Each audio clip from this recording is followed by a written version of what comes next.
To see a country truly on the brink of financial ruin, look no further than Greece. Today, the Greek parliament cut public services and raised taxes to fend off bankruptcy, at least for now. Protesters turned Athens into a war zone, and Mark Phillips was in the middle of it. These are not the sort of images a failing country that depends on the tourist trade wants the world to see. But this is what the center of Athens looked like again today. Raging battles flowing back and forth through the capital's main square. Volleys of rocks and pieces of marble chipped off buildings and hurled at police. Volleys of tear gas and stun grenades fired back. The skirmishing went on all day. As the Greek parliament voted to cut back public spending by another $40 billion, raise taxes, and sell off about $70 billion in state-owned companies.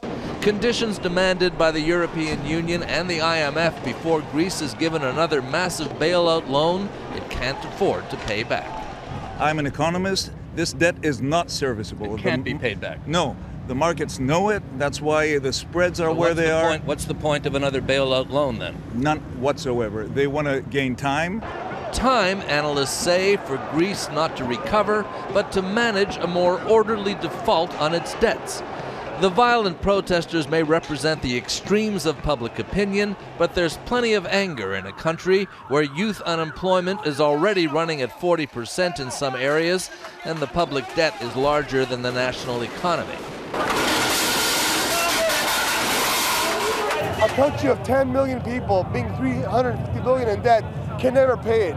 We don't produce anything. All we have is sun, tourism, and a few vegetables and olive oil. These confrontations have become almost ritualized, the anger hanging in the air like the tear gas. They've not just become angry, though, they've also become futile. Despite the protests, Greece's Minnesota-born Prime Minister George Papandreou managed to get his austerity measures through Parliament. But Greece is cracking, economically and socially. And the bigger worry here is that a collapse will trigger another economic earthquake with shocks felt round the world. Passing security measures and austerity measures in Parliament is one thing. Getting them to work in the real world is something else completely, and the Greeks have failed to do that in the past. There's more legislation scheduled to be voted on tomorrow, and more violence expected as well. Scott. Mark, thank you.